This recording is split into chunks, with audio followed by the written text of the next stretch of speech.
ಆನೇಕಲ್ ತಾಲೂಕಿನ ಚಂದಾಪುರದಲ್ಲಿರುವ RK ಗಾರ್ಡನಿಯಾ hotel ಆವರಣದಲ್ಲಿ doctor overseas ಸಂಸ್ಥೆಯ ವತಿಯಿಂದ ಪಿಯುಸಿ ಪರೀಕ್ಷೆಯ ನಂತರ ವೈದ್ಯಕೀಯ ತರಗತಿಗಳಿಗೆ ವಿದೇಶದಲ್ಲಿ ಸೇರ್ಪಡೆಯಾದ ವಿದ್ಯಾರ್ಥಿಗಳಿಗೆ ಪ್ರತಿಭಾ ಪುರಸ್ಕಾರ ವಿತರಣೆ ಕಾರ್ಯಕ್ರಮವನ್ನು ಆಯೋಜಿಸಲಾಗಿತ್ತು. ಇನ್ನು ವೈದ್ಯ ಉತ್ಸವ ಮತ್ತು ಪ್ರತಿಭಾ ಪುರಸ್ಕಾರ ಕಾರ್ಯಕ್ರಮಕ್ಕೆ ಆನೇಕಲ್ ಕ್ಷೇತ್ರದ ಶಾಸಕರಾದ ಬಿ ಶಿವಣ್ಣನವರು ದೀಪ ಬೆಳಗುವ ಮೂಲಕ ಕಾರ್ಯಕ್ರಮವನ್ನು ಉದ್ಘಾಟಿಸಿದರು.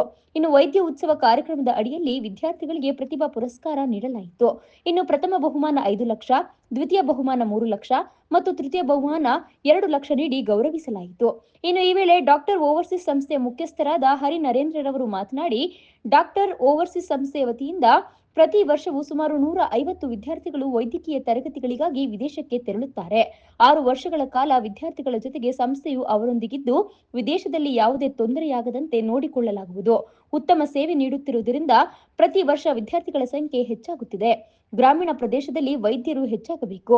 ಈ ನಿಟ್ಟಿನಲ್ಲಿ ನೀಟ್ ಪರೀಕ್ಷೆಯಲ್ಲಿ ಎಲ್ಲರಿಗೂ ವೈದ್ಯರಾಗುವ ಅವಕಾಶ ಸಿಗುವುದಿಲ್ಲ. ಹಾಗಾಗಿ ವಿದೇಶಗಳಲ್ಲಿ ಅವಲಂಬನೆ ಆಗಬೇಕು ಎಂದು ಹೇಳಿದರು. ಇನ್ನು ಕಾರ್ಯಕ್ರಮದಲ್ಲಿ ಪದ್ಮಶ್ರೀ ಪ್ರಶಸ್ತಿ ಪುರಸ್ಕೃತೆ ವಿಜಯಲಕ್ಷ್ಮಿ ದೇಶಮಾನೆ, ಆನೇಕಲ್ ಕ್ಷೇತ್ರದ ಶಾಸಕರಾದ ಬಿ ಶಿವಣ್ಣರವರು, ಡಾಕ್ಟರ್ ಪ್ರಸನ್ನರಾಜ್, ಡಾಕ್ಟರ್ ಓವರ್ಸೀಸ್ ಸಂಸ್ಥೆಯ ಸಿಇಒ ಡಾಕ್ಟರ್ ಭಾಗ್ಯಶ್ರೀ ಹರಿ ಮತ್ತು ವಿದ್ಯಾರ್ಥಿಗಳು, ಪೋಷಕರು ಹಾಜರಿದ್ದರು.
ಪರಿಚಯ ಮತ್ತು ಸ್ಕಾಲರ್ಶಿಪ್ ಸೆರೆಮನಿ ಮಾಡ್ತಾ ಇರೋದು. ಸೊ ನನಗೆ ತುಂಬಾ ಖುಷಿ ಆಗ್ತಾ ಇದೆ. ಅದು ಅಲ್ಲದೆ ಸೊ ಈ ದಿನ ನಮ್ಮೊಂದು ಒಕೇಶನ್, ಸ್ಪೆಷಲ್ ಒಕೇಶನ್ ಅಂತ ಹೇಳಬಲ್ಲ. ಏನಕ್ಕಂತ ಹೇಳಿದ್ರೆ ಈ ದಿನ ಅಬ್ರಾಡ್ ಹೋಗ್ತಾರೆ ಈ ಮಕ್ಕಳಿಗೆ ನಾವು ಪ್ರೀ ಡಿಪಾರ್ಚರ್ ಅಂದ್ರೆ ಒಂದು ಫೇರ್ವೆಲ್ ಪಾರ್ಟಿ ಮಾಡ್ತಾ ಇದ್ದೀವಿ. ಸೊ ಎಲ್ಲರೂ ಜೊತೆಲಿ ಇಟ್ಕೊಂಡು ಮಕ್ಕಳಿಗೆ ಒಂದು ಫೇರ್ವೆಲ್ ಪಾರ್ಟಿ ಮಾಡಿ, ಅವ್ರು ಕೆಲವರು ತುಂಬಾ ಜನ ಮಕ್ಕಳು ತುಂಬಾ ಚೆನ್ನಾಗಿ ಓದಿದ್ದಾರೆ, ಅವ್ರು ಒಳ್ಳೆ ಅಕಾಡೆಮಿಕ್ಸ್ ಅಲ್ಲಿ ಮಾರ್ಕ್ಸ್ ತಗೊಂಡಿದ್ದಾರೆ, ಅವ್ರಿಗೆಲ್ಲ ಒಂದು ಸ್ಕಾಲರ್ಶಿಪ್ಸ್ ಕೊಡುವ ಅಂತ ಒಂದು ಕಾರ್ಯಕ್ರಮಕ್ಕೆ ಮಾಡ್ತಾ ಇರೋದ್ರಿಂದ ನಮ್ಗೆಲ್ಲರೂ ಖುಷಿ ಆಗ್ತಾ ಇದೆ. ಅಂಡ್ ಸ್ಟೂಡೆಂಟ್ಸ್ ನನ್ನ ಕಡೆಯಿಂದ ಒಂದು ಸಜೆಷನ್ ಕೊಟ್ಬಿಡ್ತೀನಿ. ನಿಮ್ಮ ಪೇರೆಂಟ್ಸ್ ಹೇಳಿರ್ತಾರೆ, ನಿಮ್ಮ ಟೀಚರ್ಸ್ ಹೇಳ್ತಾರೆ, ಎಲ್ಲ ಸಜೆಷನ್ ಕೊಟ್ಟಿರ್ತಾರೆ. ಬಟ್ ನನ್ನ ಕಡೆಯಿಂದ ಒಂದು ಫ್ಯೂ ಸಜೆಷನ್ ಕೊಡ್ತೀನಿ ನಾನು. ಏನಂತ ಹೇಳಿದ್ರೆ, ಜೀವನದಲ್ಲಿ ನೀವೇನಾದ್ರೂ ಮುಂದೆ ಹೋಗ್ಬೇಕಂದ್ರೆ ಕೆಲವು ನಿಮ್ಮಲ್ಲಿ ನೀವು ಅಳವಡಿಸ್ಕೊಬೇಕಾಗುತ್ತೆ. See, first of all, I congratulate one and all students over here for getting admissions in top government universities in abroad for your MBBS journey. So this is your first step towards becoming a globalized doctor.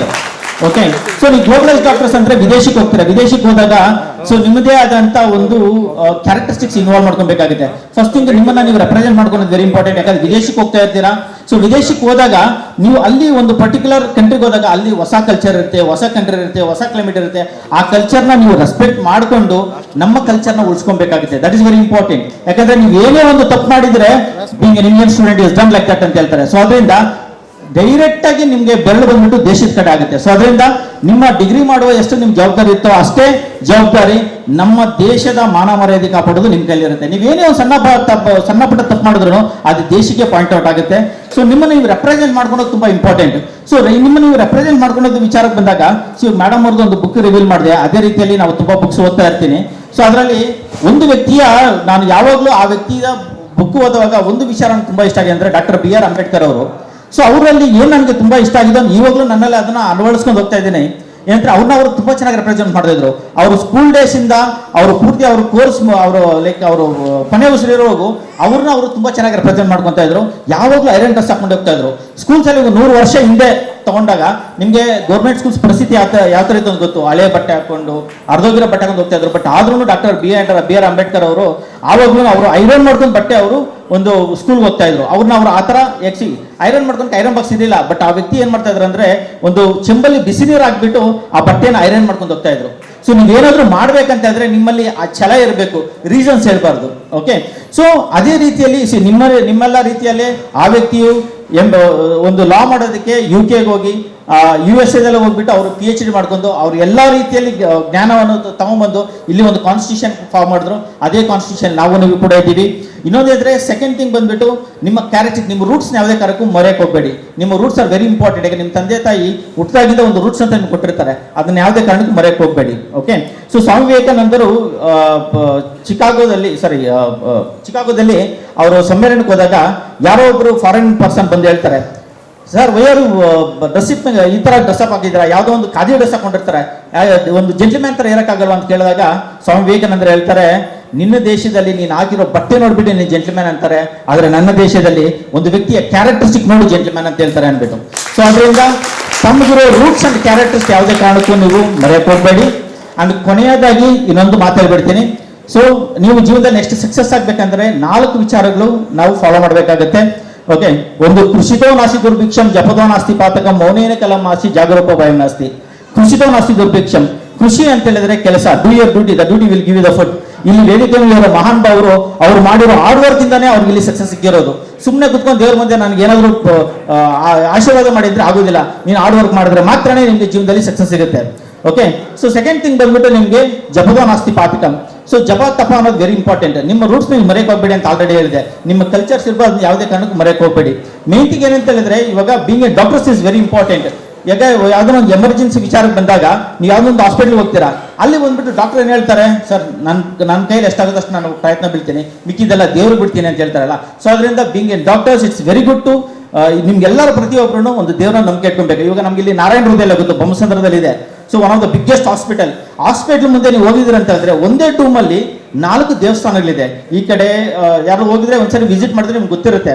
ಒಂದು ದಿಕ್ಕಿನಲ್ಲಿ ನಮ್ಗೆ ಹಿಂದೂ ದೇವಸ್ಥಾನ ಇದೆ, ಇನ್ನೊಂದು ಕಡೆ ನಿಮ್ಗೆ ಮಸೀದಿ ಇದೆ, ಇನ್ನೊಂದು ಕಡೆ ನಿಮ್ಗೆ ಚರ್ಚ್ ಇದೆ, ಇನ್ನೊಂದು ಕಡೆ ಸಿಖ್ರದಿದೆ. ಸೊ ಎಲ್ಲರೂ ಅಲ್ಲಿ ಹೋಗಿ ಪ್ರಾರ್ಥನೆ ಮಾಡ್ತಾ ಇರ್ತಾರೆ. ಬೆಳಗ್ಗೆಯಿಂದ ಸಾಯಂಕಾಲ ಪ್ರತಿಯೊಬ್ಬರು ಪ್ರಾರ್ಥನೆ ಮಾಡ್ತಾ ಇರ್ತಾರೆ. ಒಂದೇ ಟೂಮಲ್ಲಿ ಎಲ್ಲರೂ ಪ್ರಾರ್ಥನೆ ಮಾಡ್ತಾ ಇರ್ತಾರೆ. ಸೊ ಏನಂತಂದ್ರೆ ಒಂದೇ ಸೂಪರ್ ನ್ಯಾಚುರಲ್ ಪವರ್ ಇರೋದು. ನೀವು ಯಾವುದೇ ರೀತಿಯಲ್ಲಿ ನೀವು ಹೆಂಗೆ ನೀವು ಪ್ರಾರ್ಥನೆ ಮಾಡಿದ್ರು ಒಂದೇ ಸೂಪರ್ ನ್ಯಾಚುರಲ್ ರೀಚ್ ಆಗುತ್ತೆ. ಓಕೆ, ಸೊ ನಾಮ ಹಲವು ದೈವ ಒಂದೇ. ಓಕೆ, ಸೊ ಧರ್ಮ ಯಾವುದೇ ಇರ್ಬೋದು, ಬಟ್ ಅದೊಂದು ಹೋಗಿ ರೀಚ್ ಆಗೋದು ನಮ್ಗೆ ಒಂದೇ ಸೂಪರ್ ನ್ಯಾಚುರಲ್ ಪವರ್ಗೆ. ಸೊ ಭಗವದ್ಗೀತೆಯಲ್ಲಿ ಶ್ರೀಕೃಷ್ಣ ಪರ್ವತ ಹೇಳಿದಾನೆ. ಸೊ ಓಕೆ, ಸೊ ಅದರಿಂದ being a doctors it's very important to believe in God. ಆಯ್ತಾ, ಇನ್ನೊಂದು ಎಕ್ಸಾಂಪಲ್ ಹೇಳ್ಬಿಡ್ತೀನಿ. ನಮ್ಮ ದೇಹದಲ್ಲಿ ಆಕ್ಚುಲಿ ಬೀಂಗ್ ಎ ಡಾಕ್ಟರ್ಸ್ ಇಲ್ಲಿರೋದ್ರಿಂದ ನಮ್ಮ ದೇಹದಲ್ಲಿ 5 ಅಡಿ 6 ಅಡಿ ದೇಹದಲ್ಲಿ ನರ್ವ್ ಸಿಸ್ಟಮ್ಸ್ ಅಂತ ಇರುತ್ತಲ್ವಾ, ಈ ನರ್ವ್ ಸಿಸ್ಟಮ್ಸ್ ನ ತೆಗೆದುಬಿಟ್ಟು ಲೈನಾಗಿ ನಾವು ಜೋಡಿಸಿದೀವಿ ಅಂತ ಹೇಳಿದ್ರೆ 72 ಕಿಲೋಮೀಟರ್ ಹೋಗುತ್ತೆ. ಗೊತ್ತಾ ನಿಮ್ಗೆ? 72 ಕಿಲೋಮೀಟರ್ಸ್ ಹೋಗುತ್ತೆ. ಅಂದ್ರೆ ಈ 5 ಅಡಿ 6 ಅಡಿ ದೇಹದಲ್ಲಿ ಒಂದು 72 ಕಿಲೋಮೀಟರ್ ಅಂತ ಉದ್ದ ಇರುವಂತ ಒಂದು ನರ್ವ್ ಸಿಸ್ಟಮ್ಸ್ ಇದೆಯಾ ಅಂತ ಹೇಳಿದ್ರೆ ನಿಜವಾಗ್ಲೂ ಆ ಭಗವಂತ ಇದ್ದಾನೆ. ಯಾರೋ ಒಬ್ರು ಬಂದ್ಬಿಟ್ಟು ಅಲ್ಲಿ ನಿಮ್ಗೆ ಗೊತ್ತಿರೋ ಒಂದು ಸೈನ್ಸ್ ಅಂಡ್ ಟೆಕ್ನಾಲಜಿಗೆ ಮೀರು ಒಂದಿದೆ. ಸೊ ಅದರಿಂದ ಪ್ರತಿಯೊಬ್ಬರು ಮೇಕ್ ಶೋರ್ ಆ ದೈವವನ್ನು ನಂಬಿ ನೀವೇನೋ ಒಂದು ಬುಕ್ಸ್ ಓದಬೇಕು, ನೀವೇನೇ ಒಂದು ಆಪರೇಷನ್ ಮಾಡಬೇಕು, ದೇವ್ರಿಗೆ ಉಪ್ಸಿಟ್ಟು ಮಾಡಿದ್ದೀರಿ ಅಂತ ಹೇಳಿದ್ರೆ ಖಂಡಿತ ನಿಮ್ಗೆ ಸಕ್ಸಸ್ ಸಿಗುತ್ತೆ. ನೆಕ್ಸ್ಟ್ ಥಿಂಗ್ ಈಸ್ ಮೌನೇನ ಕಲಹಂ ನಾಸ್ತಿ. ನೀವು ಎಷ್ಟು ಸೈಲೆನ್ಸ್ ಆಗಿರ್ತೀರೋ ಅಷ್ಟು ನೀವು ಸಕ್ಸಸ್ ಸಿಗುತ್ತೆ. ಏನಂತ ಹೇಳಿದ್ರೆ ಈ ಮೌನ, ಇವಾಗ ಡಾಕ್ಟರ್ಸ್ ಹೋಗಿ ಎಲ್ಲರೂ ಸೈಲೆಂಟ್ ಆಗಿರ್ತಾರೆ. ನೀವು ಎಷ್ಟು ಸೈಲೆಂಟ್ ಆಗಿರ್ತಾರೋ ನಿಮ್ಗೆ ಲಿಸನಿಂಗ್ ಸ್ಕಿಲ್ಸ್ ಜಾಸ್ತಿ ಆಗುತ್ತೆ. ನೀವು ಫಸ್ಟ್ ಪೇಷನ್ಸ್ ಎಲ್ಲ ಕೇಳಬೇಕಾಗುತ್ತೆ, ಅವ್ರಿಗೆ ಏನು ಪ್ರಾಬ್ಲಮ್ ಇದೆ, then you can just treat them properly. So ಅದರಿಂದ ಮೌನ ಅನ್ನೋದು ತುಂಬಾ ಇಂಪಾರ್ಟೆಂಟ್. ನೀವು ಎಷ್ಟು ಸೈಲೆಂಟ್ ಆಗಿರ್ತಾರೋ ನಿಮ್ಮ ಘನತೆ ಗೌರವ ಅಷ್ಟೊಂದು ಇಂಪ್ರೂವ್ಮೆಂಟ್ ಆಗುತ್ತೆ. ಫೈನಲ್ ಆಗಿ ಬಂದ್ಬಿಟ್ಟು ಜಾಗರೂಪ ಭಯಂ ನಾಸ್ತಿ, ಜಾಗ್ರತೆಯಿಂದ ಇರಬೇಕಾಗತ್ತೆ. ನೀವು ಒಂದು ಸರ್ಜರಿ ಮಾಡ್ತೀರಾ, ಪ್ರತಿಯೊಂದು ವಿಚಾರದಲ್ಲಿ ತುಂಬಾ ಕೇರ್ಫುಲ್ ಆಗಿ ಹ್ಯಾಂಡಲ್ ಮಾಡಬೇಕಾಗತ್ತೆ. ಓಕೆ, ಸೊ ಅದರಿಂದ ಜಾಗ್ರತೆಯಿಂದ ನೀವು ಇರಬೇಕಾಗತ್ತೆ. ನೀವು ಎಷ್ಟು ಜಾಗ್ರತೆಯಿಂದ ಇರ್ತೀರೋ ಪ್ರತಿಯೊಂದು ನಿಮಗೆ that will be a stepping stone. Okay, and final ಆಗಿ ನಮಗೆ ಸ್ಟೂಡೆಂಟ್ಸ್ಗೆ ಒಂದು ಸಜೆಷನ್ ಕೊಟ್ಟೆ. ನಮ್ಮಲ್ಲಿರೋ ಎಲ್ಲರಿಗೂ ಪ್ರತಿಯೊಬ್ಬರಿಗೂ ಒಂದು ಲಾಸ್ಟ್ ಒಂದು ಸಜೆಷನ್ ಕೊಡ್ತೀನಿ. ನಾವು ಒಂದು ವಿಚಾರದಲ್ಲಿ ಜಾಗೃತಿ ಇರೋಣ. ಏನಂತ ಹೇಳಿದ್ರೆ ಡಾಕ್ಟರು ಮತ್ತೆ ದೇವರು ಇವರಿಬ್ಬರು ವಿಚಾರದಲ್ಲಿ ನಾವು ಜಾಗೃತಿ ಆಗಿರೋಣ. ಏನಕ್ಕಂತ ಹೇಳಿದ್ರೆ ಡಾಕ್ಟರ್ ಏನಾದ್ರು ಕೋಪ ಮಾಡ್ಕೊಂಡ್ರೆ ದೇವ್ರ ಏನಾದ್ರು ಕೋಪ ಮಾಡ್ಕೊಂಡ್ರೆ ಡಾಕ್ಟರ್ ಹತ್ರ ಕಳಿಸ್ತಾನೆ, ಡಾಕ್ಟರ್ ಏನಾದ್ರು ಕೋಪ ಮಾಡ್ಕೊಂಡ್ರೆ ಡೈರೆಕ್ಟ್ ಆಗಿ ದೇವ್ರ ಹತ್ರ ಕಳಿಸ್ತಾರೆ. ಸೊ ಅದರಿಂದ ನಾವು ನೀವೆಲ್ಲರೂ ಡಾಕ್ಟರು ಮತ್ತೆ ದೇವ್ರ ಹತ್ರ ಹುಷಾರಾಗಿರೋಣ ಅಂತ ಹೇಳ್ತಾ ನಾನು 2 ಮಾತು ಮುಗಿಸ್ತಾ ಇದ್ದೀನಿ. ಈಗಾಗಲೇ ನಮ್ಮ ನರೇಂದ್ರ ಅವರು ತುಂಬ ಚೆನ್ನಾಗಿ ಹೇಳ್ತಾ ಇದ್ರು. ತಮ್ಮ ಕರ್ತವ್ಯ ಏನು, ನಾವು ಯಾವ ರೀತಿಯಾಗಿ ನಡ್ಕೋಬೇಕು, ಯಾವ ರೀತಿಯಾಗಿರಬೇಕು ಅನ್ನುವಂಥದ್ದು. ಇವತ್ತು ನಾವೆಲ್ಲರೂ ಕೂಡ ತುಂಬ ಕಷ್ಟದಿಂದ ಬಂದಿರತಕ್ಕಂಥವ್ರು. ನಾವು ಶಾಲೆಗೆ ಹೋಗಿ, ನಾವೆಲ್ಲ ಕನ್ನಡ ಮೀಡಿಯಮ್ ಓದಿದವರು, ನಾವು ಶಾಲೆಗೆ ಹೋಗಿ ಬಂದರೆ ಸಾಯಂಕಾಲ ತುಂಬ ಹೊಟ್ಟೆ ಹಸುವಿನಿಂದ ಊಟ ಇಲ್ದಿರ ಏನು ಮಾಡ್ತಾಯಿದ್ವಿ ಅಂದರೆ ತೋಟಗಳ ಕಡೆ ಹೋಗ್ತಾಯಿದ್ವಿ. ಚೇಪೆಕಾಯಿ, ಸೌತೆಕಾಯಿ, ಅದು ಇದು ಟೊಮೊಟೊ ಅದು ಇದು ತಿನ್ನೋಕ್ಕೆ. ಅಂದರೆ ನಾವು ಈ ಥರ ಆಗ್ತೀವಿ ಅಂತ ನಮ್ಮ ಕನಸು ಮನಸ್ಸಲ್ಲೂ ತಿಳ್ಕೊಂಡಿರಲಿಲ್ಲ. ಆದರೆ ಇವತ್ತು ನರೇಂದ್ರ ಅವರು ಹೇಳ್ದಂಗೆ ನಮ್ಮ ದೇವರು ಮೇಲ್ಗಡೆ ಇರ್ತಕ್ಕಂಥ ಒಂದು ಶಕ್ತಿ ನಮಗೆ ಹೆಚ್ಚಿನ ಒಂದು ಸಹಕಾರವನ್ನು ಕೊಟ್ಟು ಇವತ್ತು ನಾವು ಕೂಡ ಒಂದು ಜನಸಾಮಾನ್ಯರಲ್ಲಿ ಗುರುತಿಸ್ಕೊಳ್ಳುವಂಥ ಒಂದು ವ್ಯಕ್ತಿಗಳಾಗಿದ್ದೀವಿ ಅಂದರೆ ಅದು ದೇವರು ಮತ್ತು ಜನರ ಒಂದು ಸಹಕಾರದಿಂದ, ನಮ್ಮ ಒಂದು ವೈಯಕ್ತಿಕವಾಗಿ ಏನೂ ಇರೋದಿಲ್ಲ. ಇವತ್ತು ತಾವೆಲ್ಲರೂ ಕೂಡ MBBS ಮಾಡಲಿಕ್ಕೆ ಅಬ್ರಾಡ್ಗೆ ಹೋಗ್ತಾ ಇದ್ದಾರೆ. ಅದು ಎಷ್ಟು ಕಷ್ಟಪಟ್ಟು MBBS ಲೆವೆಲ್ಗೆ ನಿಮ್ಮ ತಂದೆ ತಾಯಿಗಳು ನಿಮ್ಮನ್ನು ಸಾಕಿ ಸಲಹಿ ನಿಮ್ಮನ್ನು ಈ ಹಂತಕ್ಕೆ ತಂದಿದ್ದಾರೆ. ಅವರು ಏನು ಗುರಿ ಅವರ ಮನಸ್ಸಲ್ಲಿ ಏನಿರ್ತದೆ ಅಂದರೆ ನನ್ನ ಮಕ್ಕಳು ಹಂಗಾಗಬೇಕು, ಹಿಂಗಾಗಬೇಕು, ಈ ಥರ ಆಗಬೇಕು ಅನ್ನುವಂಥ ಒಂದು ಚಿಂತನೆಯನ್ನು ಮಾಡಿ ತುಂಬ ಕಷ್ಟಪಟ್ಟು ನಿಮ್ಮನ್ನು ಈ ಮಟ್ಟಕ್ಕೆ ತಂದಿದ್ದಾರೆ. ಮೊದಲನೇದಾಗಿ ತಾವು ಮಾಡುವಂಥ ಒಂದು ಕೆಲಸ ಏನಂತ ಹೇಳಿದ್ರೆ, ನಾವು ಇತ್ತೀಚಿನ ದಿನಗಳಲ್ಲಿ ನೋಡ್ತಾ ಇದ್ದೇವೆ, ತುಂಬ ಎಜುಕೇಟೆಡ್ಸನ್ನೇ ಇವತ್ತು ತಂದೆ ತಾಯಿಗಳನ್ನ ವೃದ್ಧಾಶ್ರಮದಲ್ಲಿ ಬಿಡುವಂಥ ಒಂದು ವ್ಯವಸ್ಥೆ ಇವತ್ತು ಜಾಸ್ತಿ ನಡೀತಾ ಇದೆ. ಡಿಗ್ರಿ ಮಾಡಿರ್ತಾರೆ, ಡಿಗ್ರಿ ಎಲ್ಲಿಂದ ಮಾಡಿದ್ರು ಅನ್ನೋಂಥದ್ದು ಮರ್ತೋಗ್ತಾರೆ. ಆದರೆ ಡಿಗ್ರಿ ಮಾಡಿದ್ದಾದಮೇಲೆ ಅವ್ರ ಕೆಲಸ ಸಿಕ್ಕಿದಾದ್ಮೇಲೆ ತಂದೆ ತಾಯಿಗಳು ಅವರು ಕೂಲಿ ಮಾಡಿ ನಾಲಿ ಮಾಡಿ ಮತ್ತು ಅವರು ದುಡಿದು ತಮ್ಮನ್ನು ಈ ಮಟ್ಟಕ್ಕೆ ತಂದಿರ್ತಾರೆ.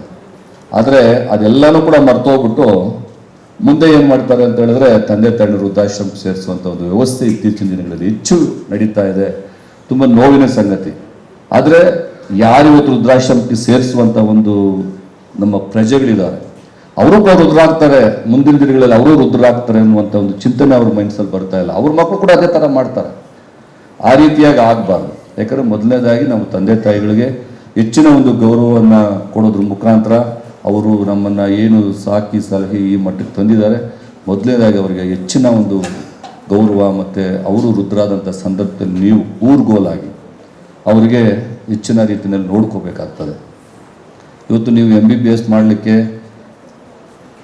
ಇವತ್ತು ಅಬ್ರಾಡ್ಗೆ ಬೇರೆ ಬೇರೆ ಕಂಟ್ರಿಗಳಲ್ಲಿ ಬೇರೆ ಬೇರೆ ಯೂನಿವರ್ಸಿಟಿಗೆ ತಾವೆಲ್ಲರೂ ಕೂಡ ಹೋಗ್ತಾ ಇದ್ದೀರಾ. ತಾವು ಇವತ್ತು ನಮ್ಮ ನರೇಂದ್ರ ಅವರು ತುಂಬ ಚೆನ್ನಾಗಿ ಹೇಳ್ಕೊಟ್ರು. ಮೊದಲನೇದಾಗಿ ನೀವು ಯಾರೋ ಒಬ್ಬರು ಒಂದು ಸಣ್ಣ ತಪ್ಪು ಮಾಡಿದಾಗ ಅವನು ಇಂಡಿಯಾದವನು ಅಂತೇಳಿ ಅವ್ರನ್ನ ಟೀಕೆ ಮಾಡುವಂಥದ್ದು ಆಗ್ತದೆ. ಅಲ್ಲಿ ನೀವು ಹೋಗಿರ್ತಕ್ಕಂಥದ್ದು ವಿದ್ಯಾಭ್ಯಾಸವನ್ನು MBBS ಮಾಡಬೇಕು. ನಾವು ಮುಂದಿನ ದಿನಗಳಲ್ಲಿ ನಮ್ಮ ದೇಶಕ್ಕೆ, ನಮ್ಮ ತಂದೆ ತಾಯಿಗಳಿಗೆ, ನಾವು ಹುಟ್ಟಿರ್ತಕ್ಕಂಥ ಊರಿಗೆ ಹೆಸರನ್ನು ತರಬೇಕು ಅನ್ನುವಂಥ ಒಂದು ಉದ್ದೇಶದಿಂದ ಹೋಗಿರ್ತೀರ. ಯಾವುದೇ ಒಂದು ಕೆಲಸ ಮಾಡಬೇಕಂತ ಹೇಳಿದ್ರೆ ನಾವು ಮೊದಲನೇದಾಗಿ ಛಲ. ನೀವು ಛಲದಿಂದ ಏನು ಬೇಕಾದ್ರೂ ಮಾಡ್ಬೋದು. ಯಾವುದು ಕೂಡ ಅಸಾಧ್ಯ ಅನ್ನುವಂಥ ಒಂದು ಪದ ಮನುಷ್ಯನ ಜೀವನದಲ್ಲಿ ಯಾವುದೂ ಇಲ್ಲ. ಅಸಾಧ್ಯ ಯಾವುದಾದ್ರೂ ಇದೆ ಅಂತ ಹೇಳಿದ್ರೆ ಸಾವನ್ನ ಉಳಿಸ್ಲಿಕ್ಕೆ ಸಾಧ್ಯ ಇಲ್ಲ, ಅದೊಂದೇ ಅಸಾಧ್ಯ. ಇನ್ನೆಲ್ಲಾನು ಕೂಡ ಮಾಡಲಿಕ್ಕೆ ಸಾಧ್ಯ ಇದೆ. ಅಂಥ ಒಂದು ಶಕ್ತಿ ಮನುಷ್ಯನಲ್ಲಿದೆ. ಆ ಒಂದು ಶಕ್ತಿನ ತಾವು ಉಪಯೋಗಿಸ್ಕೊಂಡು ನೀವು ಏನು ಮಾಡಲಿಕ್ಕೆ ಹೊರಟಿದ್ದೀರಾ ಅದನ್ನು ಚಾಚು ತಪ್ಪದೆ ಚಾಲೆಂಜ್ ತಗೊಂಡು ತಾವು ಇಟ್ಟಿರ್ತಕ್ಕಂಥ ಗುರಿಯನ್ನು ಮುಗಿಸುವಂಥದ್ದು ನಿಮ್ಮ ಜವಾಬ್ದಾರಿ ಇರ್ತದೆ. ಅದರಲ್ಲಿ ಅಡೆತಡೆಗಳು ಬರ್ತವೆ, ಕಷ್ಟ ಬರ್ತದೆ. ನಾನು ತುಂಬ ನೋಡಿದ್ದೀನಿ. ಎಷ್ಟೋ ಜನ ನಮ್ಮ ದಿನನಿತ್ಯ ಬರ್ತಾ ಇರ್ತಾರೆ, ನಮ್ಮ ಮಕ್ಳಿಗೆ ಫೀಸ್ ಕಟ್ಟೋದಕ್ಕೆ ಕಾಸಿಲ್ಲ, ಮತ್ತು ನಮ್ಮ ಮಕ್ಳಿಗೆ ಬುಕ್ ಇಲ್ಲ, ಬಟ್ಟೆ ಇಲ್ಲ, ಅದಿಲ್ಲ, ಇದು ದಿನನಿತ್ಯ ನೋಡ್ತಾ ಇರ್ತೀವಿ ನಾವು. ಅಂಥ ಒಂದು ಸಮಸ್ಯೆಗಳನ್ನು ಹೊತ್ತು ತಂದೆ ತಾಯಿಗಳು ಮಕ್ಕಳನ್ನ ಕರ್ಕೊಂಡ್ಬರ್ತಾರೆ. ಮತ್ತು ಮಕ್ಕಳು ಕೂಡ ಸಾರ್ ನಾನು ಈ ಥರ ಓದ್ತಾ ಇದ್ದೀನಿ, PUC ಓದ್ತಾ ಇದ್ದೀನಿ, ನನಗೆ ಫೀಸ್ ಕಟ್ಟಲಿಕ್ಕೆ ಕಾಸಿಲ್ಲ, ಮತ್ತು ನನಗೆ ಬುಕ್ಸ್ ಇಲ್ಲ, ನಾನು ಹಾಸ್ಟ್ಲಿಗೆ ಸೇರ್ಕೋಬೇಕು, ಅಲ್ಲಿ ಇಲ್ಲಿ ಅಂದರೆ ಆ ಥರ ಎಷ್ಟು ಕಷ್ಟ ಇರ್ತದೆ ಒಂದು ವ್ಯವಸ್ಥೆ ನಾವು ಮುಂದೆ ಬರಲಿಕ್ಕೆ ಅಂತೇಳಿ.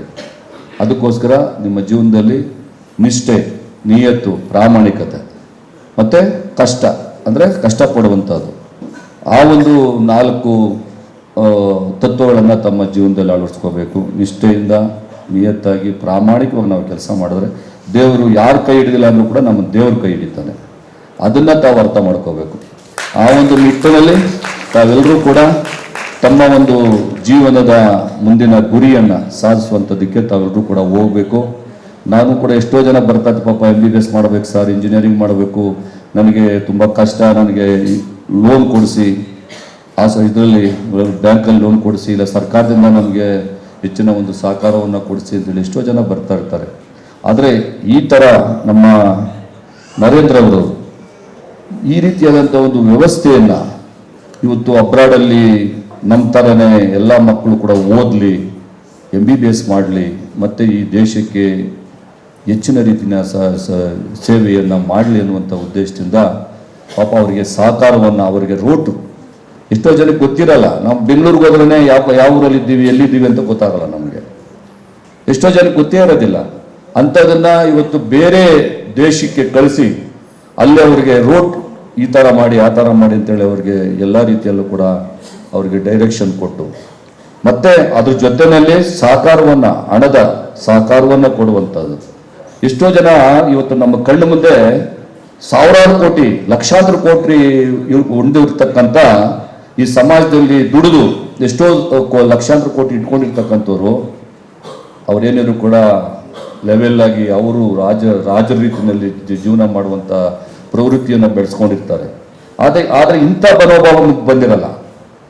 ನಾವು ಇನ್ನೊಬ್ರಿಗೆ ಸಹಾಯ ಮಾಡಬೇಕು, ಅವರು ನಮ್ಮಿಂದ ಇನ್ನೊಬ್ಬರು ಒಂದಷ್ಟು ಜನ ಬದುಕಬೇಕು, ಮತ್ತು ಅವರು ಕೂಡ ಜೀವನದಲ್ಲಿ ಒಳ್ಳೆಯ ಹೆಸರನ್ನು ಪಡಿಬೇಕು, ಅವರು ವಿದ್ಯಾವಂತರಾಗಬೇಕು ಅನ್ನುವಂಥ ಒಂದು ಹೆಸರನ್ನು ಇಟ್ಕೊಂಡು ಈ ಒಂದು ರೀತಿಯಾಗಿ ಡೈರೆಕ್ಷನ್ ಕೊಟ್ಟು ಅವರನ್ನು MBBS ಮಾಡಬೇಕು ಅಂತೇಳಿ ಅವರಿಗೆ ಫೀಸ್ ಸಮೇತ ಕಟ್ಟಿ ಮಾಡುವಂಥದ್ದು ಇದೆಯಲ್ಲ. ಇವತ್ತು ನಾನು ಹೇಳ್ತೀನಿ, ಎಷ್ಟೋ ಜನ ಇದೆ ಇವತ್ತು. ನಮ್ಮ ಕಿರಣ್ ಮಜುಮ್ದಾರ್ ಇರ್ಬೋದು, ನಮ್ಮ ಬೇರೆ ಬೇರೆ ರೀತಿಯಾಗಿ ಇವತ್ತು ಹಣವಂತರು ಸುಮಾರು ಜನ ಇದ್ದಾರೆ. ಅವ್ರ ಹೆಸರುಗಳು ಹೇಳ್ತಾ ಹೋದ್ರೆ ತುಂಬ ಜನ ಇದ್ದಾರೆ. ಆದರೆ ಅವ್ರು ಯಾರು ಕೂಡ ಸಣ್ಣದಾಗಿ ಏನು ತೋರ್ಪಡಿಸ್ಕೊಳ್ಳೋಕ್ಕೋಸ್ಕರ ಏನು ನಾನಿಂತ ಏನೋ ಮಾಡ್ತಾ ಇದ್ದೀನಿ ಅಂತೇಳಿ ಅದನ್ನು ಮಾಧ್ಯಮದ ಮುಖಾಂತರ ತೋರ್ಪಡಿಸ್ಕೊಳ್ಳೋಕ್ಕೆ ಮಾಡ್ತಾರೆ. ಆದರೆ ಈ ರೀತಿಯಾಗಿ ಅವರ ಒಂದು ಸಣ್ಣ ಸಂಸ್ಥೆಯಿಂದ ಈ ರೀತಿಯಾಗಿ ಫೀಸ್ ಕಟ್ಟಿ ಮತ್ತು ಅವರಿಗೆ ಡೈರೆಕ್ಷನ್ ಕೊಟ್ಟು ಅವರು MBBS ಮಾಡಲಿ ಅನ್ನುವಂಥ ಒಂದು ದೊಡ್ಡ ಗುಣವನ್ನು ಮಾಡಿದಾರಲ್ಲ ನರೇಂದ್ರ ಕುಮಾರ್ ಅವರಿಗೆ ಮತ್ತು ಅವರ ಶ್ರೀಮತಿಯವರಿಗೆ ನಾನು ವಿಶೇಷವಾಗಿ ಅಭಿನಂದನೆಗಳನ್ನು ಸಲ್ಲಿಸ್ತೇನೆ. ಇದು ಮುಂದುವರಿಯಲಿ. ಇದೇ ರೀತಿಯಾಗಿ ಅವ್ರ ಕಡೆಯಿಂದ ಎಲ್ಲ ರೀತಿಯಲ್ಲೂ ಕೂಡ ಮಕ್ಕಳು MBBS ಮಾಡ್ಕೊಂಬಂದು ನಾನು ಒಂದು ಮಾತನ್ನು ಹೇಳಲಿಕ್ಕೆ ಬಯಸ್ತೇನೆ. MBBS ಮುಗಿಸಿದ ತಕ್ಷಣಕ್ಕೆ ಏನು ಮಾಡ್ತಾರೆ ಅಂತ ಹೇಳಿದ್ರೆ ಪ್ರೈವೇಟ್ ಹಾಸ್ಪಿಟಲ್ ನೋಡ್ತಾರೆ. ನಮ್ಮ MBBS ಸ್ಟೂಡೆಂಟ್ಸ್ ತುಂಬ ಜನ ಪಾಸ್ ಆಗಿರ್ತಕ್ಕಂಥವ್ರು ಏನಂತ ಹೇಳಿದ್ರೆ ಅಲ್ಲಿ ಅವ್ರಿಗೆ ಜಾಸ್ತಿ ಸ್ಯಾಲ್ರಿ ಸಿಗುತ್ತೆ, ಮತ್ತು ಒಂದು ಆಪರೇಷನ್ ಮಾಡಿದ್ರೆ ಅವ್ರಿಗೆ ಜಾಸ್ತಿ ದುಡ್ಡು ಸಿಗುತ್ತೆ. ಗೌರ್ಮೆಂಟ್ ಹಾಸ್ಪಿಟ್ಲಿಗೆ ಹೋದರೆ ನಾವೇನು ಅಲ್ಲೇನು ಸಿಗೋದಿಲ್ಲ ಅನ್ನುವಂಥ ಒಂದು ಚಿಂತನೆ ಇಟ್ಕೊಂಡಿರ್ತಾರೆ. ಮೊದಲನೇದಾಗಿ ನಾವು ಬಂದಿರತಕ್ಕಂಥ ದಾರಿ, ನರೇಂದ್ರ ಹೇಳ್ತಾ ಇದ್ರು, ನಾವು ಬಂದಿರತಕ್ಕಂಥ ದಾರಿನ ಯಾವತ್ತೂ ಮರಿಬಾರ್ದು. ನಾವು ಬಂದಿರತಕ್ಕಂಥದ್ದು ಬಡತನದಿಂದ ಬಂದು ಇವತ್ತು ಆ ಒಂದು ಹುದ್ದೆಯನ್ನು ಅಲಂಕರಿಸಿರ್ತೀವಿ, MBBS ಮಾಡಿರ್ತೀವಿ. ಅದನ್ನು ನಾವು ಹಿಂದೆ ಮರಿದಿರ, ಮತ್ತೆ ಅದನ್ನು ಸೇವೆಯನ್ನು ಪ್ರಾಮಾಣಿಕವಾಗಿ ನಿಮ್ಮನ್ನು ನಂಬಿ ಬರ್ತಾರೆ. ಒಬ್ಬ ಪೇಷಂಟ್ಸು ಇವತ್ತು ಹೇಳೋದಂಗೆ, ಪೇಷಂಟ್ ಅಂತ ಹೇಳಿದ್ರೆ ಡಾಕ್ಟರ್ ಅಂತ ಹೇಳಿದ್ರೆ ದೇವರಪ್ಪ, ಅವ್ರು ನಮ್ಮನ್ನು ಕಾಪಾಡ್ತಾರೆ, ನನ್ನ ಪ್ರಾಣ ಹೋಗ್ತಾ ಇದೆ ಅಂತೇಳಿ ನಂಬಿಕೆಯಿಂದ ಬರ್ತಾರೆ. ಆ ನಂಬಿಕೆಯಿಂದ ಬರುವಂಥ ಸಂದರ್ಭದಲ್ಲಿ ನೀವು ಅವರಿಗೆ ಬಹು ಮುಖ್ಯವಾಗಿರ್ತಕ್ಕಂಥ ಒಂದು ಟ್ರೀಟ್ಮೆಂಟ್ ಏನು ಗೊತ್ತಾ, ಒಬ್ಬ ಪೇಷಂಟು ಒಬ್ಬ ಡಾಕ್ಟರ್ ಹತ್ರ ಹೋದಾಗ ಅವ್ರನ್ನ ಪ್ರೀತಿಯಿಂದ ಚೆನ್ನಾಗಿ ಮಾತಾಡಿಸಿ, ಅರ್ಧ ಕಾಯಿಲೆ ಅಲ್ಲೇ ಮೇಲೆ ಆಗ್ಬಿಡ್ಬೇಕು ಅವ್ರಿಗೆ. ಆ ರೀತಿಯಾಗಿ ಪ್ರೀತಿಯಿಂದ ಚೆನ್ನಾಗಿ ಮಾತಾಡಿಸಿ ಅವರನ್ನ ಚೆನ್ನಾಗಿ ಆರೈಕೆ ಮಾಡಿಬಿಟ್ರೆ ಅದರಲ್ಲಿ ಅರ್ಧ ಕಾಯಿಲೆ ಮೇಲೆ ಆಗ್ಬಿಡ್ತಿತ್ತು. ಅವ್ರಿಗೆ ಏನೋ ಒಂಥರ ಧೈರ್ಯ ಬಂದ್ಬಿಡ್ತದೆ ಪೇಷಂಟ್ಗೆ. ಆ ರೀತಿಯಾದಂಥ ಒಂದು ವ್ಯವಸ್ಥೆನ ತಾವು ಮೈಗೂಡಿಸ್ಕೋಬೇಕು. ಇಂಥ ಒಂದು ಕಾರ್ಯಕ್ರಮವನ್ನು ಮಾಡಿದಂಥ ನಮ್ಮ ನರೇಂದ್ರ ಅವರಿಗೆ ಮತ್ತೊಮ್ಮೆ ಅಭಿನಂದನೆಗಳನ್ನು ಸಲ್ಲಿಸಿ, ಇವತ್ತು ವಿಜಯಲಕ್ಷ್ಮಿ ದೇಶಪಾಂಡೆಯವರು ನಮ್ಮ ಏನು ಪದ್ಮಶ್ರೀ ಪ್ರಶಸ್ತಿಯನ್ನು ಪಡೆದಿರ್ತಕ್ಕಂಥವ್ರು. ಅಂದರೆ ನಾನು 8ನೇ ಕ್ಲಾಸಲ್ಲಿದ್ದಾಗ ಅವ್ರು MBBS ಮುಗಿಸಿರೋದು. ನಾನು ಹೇಳ್ತಾ ಇದ್ದೆ ಮೇಡಮ್ ಅವರಿಗೆ, ಅಂದರೆ ಅವತ್ತಿಂದ ಇಷ್ಟವರೆಗೂ ಕೂಡ ಬಡತನದಿಂದ ಬಂದು ಇಂಥ ಒಂದು ಸೇವೆಯನ್ನು ಮಾಡಿ ಪದ್ಮಶ್ರೀ ಪಡೆದಿದ್ದಾರೆ ಅಂತ ಹೇಳಿದ್ರೆ ಅವ್ರ ಬಗ್ಗೆ ಎಷ್ಟು ಜನಗಳು ಎಷ್ಟು ರೀತಿಯಲ್ಲಿ ಒಳ್ಳೆಯ ರೀತಿಯಲ್ಲಿ ಅವರು ಕೆಲಸ ಮಾಡಿರಬೇಕು. ಆ ರೀತಿಯಾಗಿ ನೀವು ಆಗಬೇಕು. ಇವ್ರು ಕುಂಡಿಸಿರೋ ಸುಮ್ಮನೆ ಅಲ್ಲ. ಇವರು ನಮ್ಮ ಪ್ರಸನ್ನ ರಾಜ್ರವ್ರನ್ನ ಮತ್ತೆ ನಮ್ಮ ಮೇಡಮ್ ಅವರು ಕುಂಡಿಸಿರೋ ಸುಮ್ಮನೆ ಅಲ್ಲ. ನಿಮ್ಮ ಜೀವನದಲ್ಲಿ ಅವ್ರ ಥರ ನೀವು ಆಗಬೇಕು, ಗೊತ್ತಾಯ್ತಲ್ಲ? ಅದೇ ಥರ ನೀವು ಆಗಬೇಕು ಅಂತೇಳಿ ಅವರನ್ನು ಕೊಂಡಿಸಿದ್ದಾರೆ. ಅವರು ಹೇಳುವಂಥ ಮಾತನ್ನು ಕೇಳಿ ನೀವು ಜೀವನದಲ್ಲಿ ಮುಂದೆ ಬರುವಂಥ ಒಂದು ಕೆಲಸ ಆಗಲಿ ಅಂತೇಳಿ ಹೇಳ್ತಾ, ಇವತ್ತು ಮುಂದಿನ ದಿನಗಳಲ್ಲಿ ತಾವೆಲ್ಲರೂ ಕೂಡ ಫಾರಿನ್ಗೆ ಹೋಗಿ MBBS ಮಾಡುವಂಥ ವಿದ್ಯಾರ್ಥಿಗಳು ತಾವೆಲ್ಲರೂ ಏನಿದ್ದೀರಿ, ನಿಮಗೆ ಶುಭ ಆಗಲಿ. ನೀವು ಅನ್ಕೊಂಡಿರ್ತಕ್ಕಂಥ ಕೆಲಸ ಆಗಲಿ. ವಿಶೇಷವಾಗಿ ನಿಮ್ಮ ತಂದೆ ತಾಯಿ ಗೌರವ ತರುವಂಥ ಕೆಲಸವನ್ನು ಮಾಡಿ ಅಂತೇಳಿ ನಾನು at the end of the day ನಮಗೆ ಮಲಗ್ಲಿಕ್ಕೆ ಆಗಬೇಕು. So even as A doctors ನಮಗೆ ಮಲಗಲಿಕ್ಕೆ ಬೇಕಾಗ್ತದೆ. Otherwise if I don't sleep night I will do lot of mistakes. ನಾನು ಒಂದು ಸಲ ನಾನು ಚೇರ್ಪರ್ಸನ್ ಆಗಿದ್ದೆ ಇದಕ್ಕೆ MCH ಸರ್ಜಿಕಲ್ ಆಂಕಾಲಜಿ ಕಿಡ್ವೈ ಒಳಗೆ. ಒಬ್ಬರು ಡಾಕ್ಟರು ಇನ್ ಸರ್ವಿಸ್ ಕ್ಯಾಂಡಿಡೇಟ್ ಅವರು. So he came to do the MCH surgical oncology at Kidwai. So ಅವರು ಪೇಷಂಟ್ ಬಾಡಿ ಒಳಗೆ ಒಂದು ದೊಡ್ಡದು ಟವೆಲ್ ಬಿಟ್ಟಿದ್ರು. ಅದು ಬಿಕಾಸ್ ಆಫ್ ನಾನ್ ಸ್ಲೀಪಿಂಗ್. ಅದು ನಾವು ಮಲಗಬೇಕಾಗ್ತದೆ, ಮಲಗಿದ್ರೇ ನಮಗೆ ಐಡಿಯಾಸ್ ಬರ್ತದೆ, will be fresh to do the things. So ನಾನು ಅವರು ಎಕ್ಸಾಮಿನರ್ ಆಗಲ್ಲ ಅಂತ ಹೇಳಿದೆ ನಾನು ಯೂನಿವರ್ಸಿಟಿಗೆ. ಬಿಕಾಸ್ ಅದು ಫೇಲ್ ಮಾಡಲಿಕ್ಕೆಲ್ಲ ಇಷ್ಟ ಇರೋದಿಲ್ಲ. ಅವರು already they have done the service, he is in service. ಮತ್ತು ಅವರಿಗೆ ಈ ಥರ ಎಕ್ಸಾಮಿನರ್ ಆಗಿ ಇರೋದು very difficult. So I said I wrote and gave to the university. Doctor Krishnamurthy ಅಂತಾರೆ ನನ್ನ ಕಲೀಗು, ಅವರು ತುಂಬ ಕಾಲದಿಂದ MCH ಪಾಸ್ ಆಗಿದ್ದಾರೆ, ಅವರಿಗೆ ಅದು ಚಾನ್ಸ್ ಸಿಕ್ಕಿಲ್ಲ, ನೀವು ಇವ್ರಿಗೊಂದು ಚಾನ್ಸ್ ಕೊಡ್ರಿ ಎಕ್ಸಾಮಿನರ್ ಆಗಲಿಕ್ಕೆ. I don't want to become the examiner ಅಂತಂದು ಬರೆದು ಕೊಟ್ಟಿದ್ದೆ. ಸೊ ಅದಕ್ಕೆ ಮಕ್ಕಳೇ ತಪ್ಪು ಆಗೋದು ಮಿಸ್ಟೇಕ್ ಆಗ್ತದೆ. But like we have to take care not to do the mistakes. ಮತ್ತು ರಿಪೀಟೆಡ್ ಮಿಸ್ಟೇಕ್ಸ್ ಮಾಡಿದ್ರೆ ಈವನ್ ನಮ್ಮ ಪೇರೆಂಟ್ಸ್ ಕೂಡ ಎಕ್ಸ್ಕ್ಯೂಸ್ ಕೊಡಲ್ಲ. Society leave alone society. So I have no business to do the mistakes. Life is precious. Survival is very important. Participation is important. ಇವತ್ತು ನಾವು ಇಲ್ಲೆಲ್ಲ ಸೇರ್ಕೊಂಡಿದ್ದೀವಲ್ಲ, this is a beautiful participation. Celebration is life. ಇದು celebrate ಮಾಡ್ತಾ ಇದ್ದಾರೆ doctors overseas ಈ team ಸೇರಿಕೊಂಡು. ನೀವು ಅಬ್ರಾಡ್ ಹೋಗೋದು, ನೀವು ಡಾಕ್ಟರ್ ಆಗೋದು. I thank the organiser for the kind invitation sir, for your family. ನನ್ನ ಸರ್ದು ಮೆಸೇಜ್ ನೋಡಿ ಆನ್ಸರೇ ಮಾಡಿದ್ದಿಲ್ಲ ನಾನು. ಆನ್ಸರ್ ಮಾಡಿದ್ರೆ ಬರಬೇಕಾಗ್ತದೆ, ನನಗೆ ಆಗ್ತದೋ ಇಲ್ಲೋ ಸರ್ಗೆ ಹ್ಞೂ ಒಂದು ಆಮೇಲೆ ಇದು ಮಾಡೋದು. I didn't wanted. ಹೀಗೆ ಮೊನ್ನೆ 2 days back I think I have written to sir that I will participate. Sir very beautiful ಕಾರ್ಯಕ್ರಮ ಸರ್. ಇಂಥದ್ದು ಎಲ್ಲಿ ಕೂಡ ಮಕ್ಕಳಿಗೆ ಗೈಡ್ ಮಾಡಲಿಕ್ಕೆ ಯಾರೂ ಬರೋದಿಲ್ಲ sir. It is a difficult challenge as such. ಪೇರೆಂಟ್ಸಿಗೆ ಕನ್ವಿನ್ಸ್ ಮಾಡಬೇಕು, ಮಕ್ಕಳಿಗೆ ಕನ್ವಿನ್ಸ್ ಮಾಡಬೇಕು. ಮಕ್ಕಳು ಇದು ಅಡ್ವೆಂಚರಸ್ ವರ್ಕ್. ಅವ್ರು they must be ready to go abroad. very adventurous sir. Indeed it is adventurous to study abroad. Studying abroad was available only for the few families. You are in the right place at the right time. ನನ್ನ ಕಿಡ್ವಾಗೆ correct ಟೈಮಲ್ಲಿ ಬಂದಿದೆ. ಅದಕ್ಕೇ ಅದೆಲ್ಲ ನನಗೆ what ever I wanted I got it. Correct ಟೈಮಲ್ಲಿ ನಾವು ಆ ಜಾಗಗಳಿಗೆ ಹೋಗಬೇಕು. ಈಗ ನರೇಂದ್ರ ಪ್ರೈಮ್ ಮಿನಿಸ್ಟರ್ ಅವ್ರ ಜಾಗಕ್ಕೆ ಹೋಗಿದ್ದು because he entered the politics at the age of 14 years. Young ಇದ್ದಾಗೇ ಸೇರ್ಕೊಳ್ಬೇಕು ನಾವು. ಅದು 30 ಆದಮೇಲೆ ಏನು ಮಾಡಲಿಕ್ಕೆ ಆಗೋದಿಲ್ಲ. 30 things are not that all right. So you are in the right place at the right time. That's very important. ನಿಮಗೆ ಮಕ್ಕಳೇ ನಿಮಗೆ ಟ್ರೆಮೆಂಡಸ್ ಎನರ್ಜಿ ಇರ್ತದೆ. This energy is not available when you are the child, when you are helpless after 50-60 years. So this energy should be channelized in proper way. That is what you are doing now. It's a great idea sir. ತಮ್ಮ ಫ್ಯಾಮಿಲಿಯಿಂದ ತಮ್ಮ ಫ್ಯಾಮಿಲಿಗೆ, ಮೇಡಮ್ಗೆ, ಪೇರೆಂಟ್ಸಿಗೆ ಎಷ್ಟು ಹೊಗಳಿದ್ರು ಕಡಿಮೆ. ಇಲ್ಲಿ ಹೋದ್ರು sir, ಅಲ್ಲಿ abroad ಹೋದಾಗೆ ಹೆದರಿಕೆ ಆಗ್ತದೆ. What to do, what not to do. ಆಮೇಲೆ ತುಂಬ ಖರ್ಚಾಗ್ತದೆ. ಲಾಂಗ್ ಬ್ಯಾಕ್ ನಮಗೆ ಅಂದರೆ ಕ್ಯಾನ್ಸರ್ ರಿಸರ್ಚ್ ಮಾಡುವಾಗ ಸ್ಪಾನ್ಸರ್ಸ್ ಕಳಿಸ್ತಾರೆ ನಮಗೆ. ಅವರು ಎಲ್ಲ ಹೀಗೆ ನರೇಂದ್ರ ಸರ್ ಮತ್ತು ಅವ್ರ ಮನೆಯವರು ನಿಮ್ಗೆ ಕರ್ಕೊಂಡು ಹೋಗ್ತಾರಲ್ಲ, ಆ ಸ್ಪಾನ್ಸರರ್ಸ್ ನಮಗೆ ಕರ್ಕೊಂಡು ಹೋಗ್ತಾರೆ ನಮ್ಮ ಬ್ಯಾಗ್ ಹಿಡ್ಕೊಂಡು. Then I know where to enter in the hotel.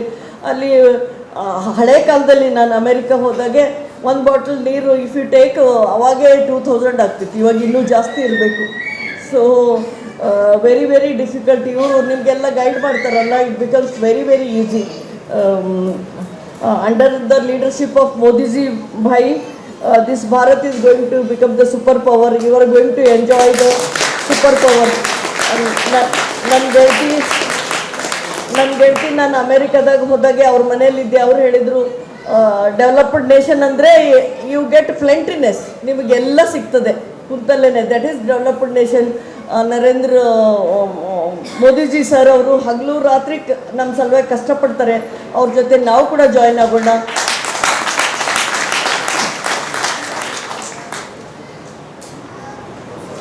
ಆಮೇಲೆ ಸರ್ ಅವರು ನಿಮ್ಮ ಸಲುವಾಗಿ ಡೆಫಿನೆಟ್ ಆಗಿ ಪ್ರಯತ್ನ ಮಾಡ್ತಾರೆ. ಎಷ್ಟೊಂದು ಅಬ್ರಾಡ್ ಹೋಗಿ ಹೋಗಿ ಹೋಗಿ ಎಷ್ಟು ದೋಸ್ತಿ ಮಾಡ್ತಾರೆ ಎಲ್ಲರ ಜೊತೆಯಲ್ಲಿ. Such a wonderful prime minister we have got today. Very very nice. ಸ್ಟೂಡೆಂಟ್ಸಿಗೆ ನಾನು ಅಡ್ವೈಸ್ ಮಾಡೋದು ನಾಟ್ ಟು ಡಿಸ್ಟರ್ಬ್ ಅದರ್ಸ್. ಬೇರೆಯವ್ರಿಗೆ ನಾವು ಡಿಸ್ಟರ್ಬ್ ಮಾಡಬಾರ್ದು. ಬೆಳಗ್ಗೆ ಎದ್ದ ಕೂಡಲೇ ಅವ್ರಿಗೆ ಡಿಸ್ಟರ್ಬ್ ಮಾಡಿ ನೀವು ಡಿಸ್ಟರ್ಬ್ ಮಾಡಿಕೊಂಡು ಎಲ್ಲ ಫುಲ್ ಡೇ ಹಾಳು ಮಾಡಬಾರ್ದು. Not to injure others. Rough ಆಗಿ ಮಾತಾಡಬಾರ್ದು ಯಾರಿಗೆ ಕೂಡ. ನಾವು ಸ್ವೀಟಾಗಿ ಮಾತಾಡಿದ್ರೆ ಬದುಕ್ತೇವೆ. ಪೇಷಂಟಿಗೆ ನಾವು ಆಮೇಲೆ ಮಾತಾಡ್ತೀನಿ ಅಂತ ಹೇಳಬೇಕು. If you are very very busy ಅವರಿಗೆ ಬೈಬಾರ್ದು ನಾವು. ಅವರು ಪೇಷಂಟ್ಸ್ ಆರ್, ನನ್ನ ಬಯೋಗ್ರಫಿ ಬುಕ್ಕಲ್ಲಿ ಇದೆ, patients are god for us ಅಂತಂದು. Festival in the world, nowhere any Dasara can compete with the Mysore Dasara.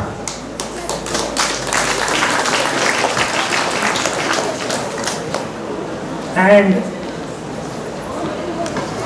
Vijay Dashmi, and madam's name is, what is madam's name? Vijay Lakshmi Deshmani. Her name is related to the Dasara. Her evil was cancer, and she made herself coming from the most poorest of the poorest family and attacking the most deadliest disease is cancer.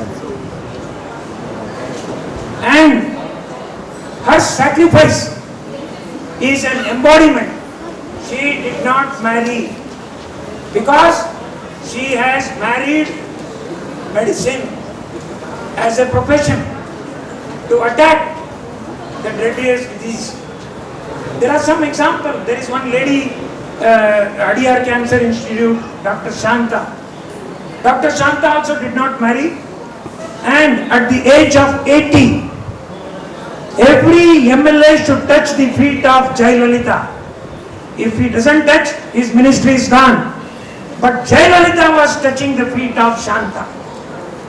I had an opportunity to meet her. She was sleeping in the general ward as a director,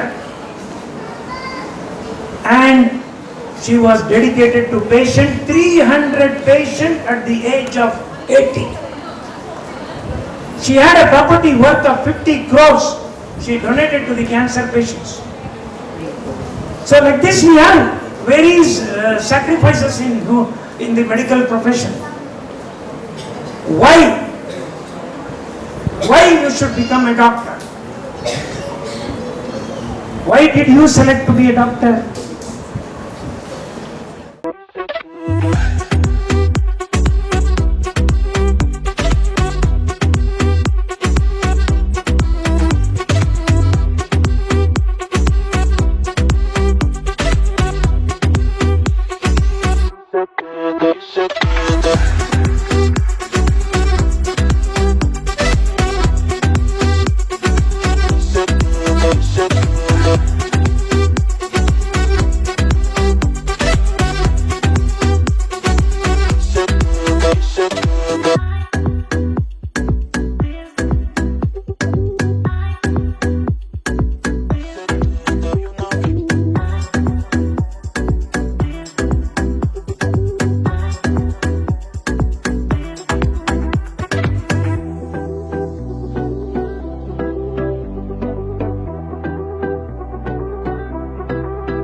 doctor overseas ಈ ದಿನ ವೈದ್ಯ ಉತ್ಸವ ಅಂತ ಈ ಕಾರ್ಯಕ್ರಮ ಮಾಡ್ತಾ ಇದೆ.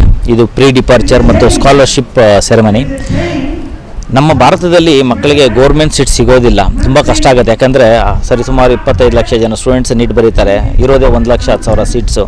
So ಎಲ್ಲ ಸ್ಟೂಡೆಂಟ್ಸ್ಗೂ ನಿಮಗಿಲ್ಲಿ ಗೌರ್ಮೆಂಟ್ ಸೀಟ್ ಸಿಗೋದಿಲ್ಲ.